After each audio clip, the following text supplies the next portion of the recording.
ہمیں جوائن کیا ہے سینئر تجزیہ کار عدنان عادل صاحب نے. عدنان صاحب بہت شکریہ آپ کے وقت کا.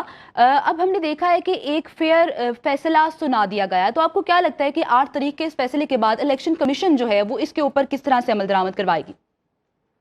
جی وہ اس پہ مکمل عمل درآمد کروائے گا. اگر وہ عمل درآمد نہیں کروائے گا تو توہین عدالت کا مرتکب ہوں گے چیف الیکشن کمیشن، اور وہ سارا الیکشن کمیشن طلب کر لیا جائے گا سپریم کورٹ میں.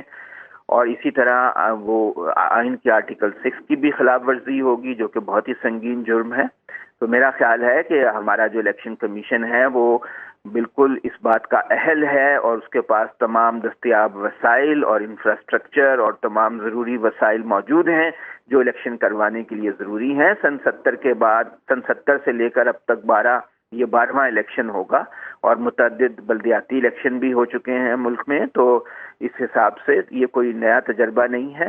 بالکل آسانی کے ساتھ الیکشن کمیشن ایک روٹین کے مطابق الیکشن کروا سکتا ہے. بالکل جیسے حبیب صاحب کہہ رہے تھے ابھی، میں ان سے متفق ہوں کہ اب دیکھنا یہ ہوگا کہ الیکشن میں کیا یکساں مواقع تمام پارٹیوں کو میسر ہوتے ہیں یا نہیں. کیا تحریک انصاف کے امیدواروں کو الیکشن لڑنے کی اجازت ملتی ہے، الیکشن کیمپین کرنے کی اجازت ملتی ہے یا نہیں ملتی، اور اس سے پاکستان کا جو سیاسی مستقبل ہے وہ وابستہ ہے اور وہ متعین ہوگا.